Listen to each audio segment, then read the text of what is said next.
Kemudian pada tanggal 10 Juli 2022 saat terdakwa Ferdi Sambo SH SIK MH berada di ruang kerja rumah Jalan Saguling 3 nomor 29 dengan menggunakan Henry walkie-talkie memanggil saksi Ricky Rizal Wibowo, saksi Richard Eliezer Pudihang Lumiu dan saksi Kuat Maruf untuk naik ke lantai 2. Kemudian secara bersamaan saksi Richard Eliezer Pudihang Lumiu, saksi Ricky Rizal Wibowo dan saksi Kuat Maruf naik ke lantai 2 untuk menemui terdakwa Ferdi Sambo yang saat itu sedang bersama saksi Putri Cendrawati. Kemudian saksi Rizal Wibowo, saksi Richard Eliezer Pudihang dan saksi Kuat Maruf duduk di hadapan terdakwa Ferdi Sambo SHSIK MH dan saksi Putri Cendrawati.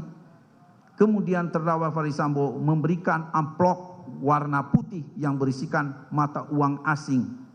bentuk dolar kepada saksi Ricky Rizal Wibowo dan saksi Kuat Ma'ruf dengan nilai masing-masing setara dengan 500 juta rupiah. Sedangkan saksi Richard Eliezer Pudihang Lumiu dengan nilai setara dengan 1 miliar rupiah. Dan amplop yang berisikan uang tersebut diambil kembali oleh terdakwa Ferdi Sambo dengan janji akan diserahkan pada bulan Agustus 2022 apabila kondisi sudah aman. Kemudian terdakwa Ferdi Sambo SHSIK MH memberikan handphone merek iPhone 13 Pro Max sebagai hadiah untuk mengganti handphone lama yang telah dirusak atau dihilangkan agar jejak komunikasi peristiwa merampas nyawa korban Nofriansah Yosua Huta Barat tidak terdeteksi. Kemudian saat itu saksi Putri Cendrawati selaku istri terdakwa Ferdi Sambo mengucapkan terima kasih kepada saksi Ricky Rizal Wibowo, saksi Richard Eliezer Pudihang Lumiu dan saksi Kuat Ma'ruf.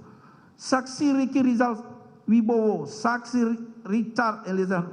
Pudihang Lumiu dan saksi Kuat Ma'ruf menyadari sepenuhnya dan tidak sedikit pun menolak pemberian handphone merek iPhone 13 Pro Max dan uang yang dijanjikan oleh terdakwa Ferdi Sambo bersama saksi Putri Cendrawati tersebut yang merupakan tanda terima kasih atau hadiah karena saksi Ricky Rizal Wibowo, saksi Richard Eliezer Pudihang Lumiu dan saksi Kuat Ma'ruf telah turut terlibat merampas nyawa korban Nofriansah Yosua Huta Barat.